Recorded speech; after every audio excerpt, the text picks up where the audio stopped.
बिस्मिल्लाहिर्रहमानिर्रहीम। अस्सलाम वालेकुम नाज़रीन, आप देख रहे हैं अवान टीवी यूट्यूब चैनल। नाज़रीन, खबरें शामिल करने से पहले गुजारिश है कि हमारे चैनल को सब्सक्राइब कर लें और वीडियो को लाइक करें ताकि हर नई आने वाली वीडियो आप तक बर वक्त पहुँच सके। नाज़रीन, इलेक्शन 2024 के बाद चौधरी आबिद रज़ा कोटला और उनकी क़यादत के दरमियान कुछ फासले दिखाई दिए।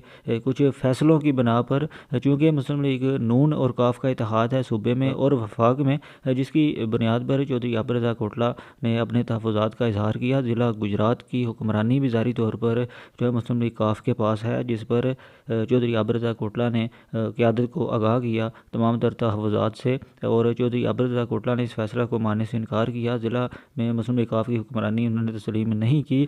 और चौधरी मूसा अलाई ने इस पर रद्दमल देते हुए कहा कि नवाज शरीफ को माई बाप समझने वाले की नाफरमानी ज़ाती मफाद का शख्साना है। अल्हम्दुलिल्लाह चौधरी वजाद हुसैन के मिशन के मुताबिक NA-62 की बदमाशी ख़त्म की, जिससे उनका कारोबार ठप हो गया है। इलेक्शन में बुरी तरह मुस्तरद होने वालों का मैंडेट रोना बेमानी है। कत्ल के मुकदमात वाले शराफत के दावेदार कैसे हो सकते हैं, ये कहना है चौधरी मूसा अलाई का। कमेंट बॉक्स में अपनी राय से ज़रूर आगाह करें। अगली वीडियो तक के लिए दीजिए इजाज़त। अल्लाह हाफ़िज़।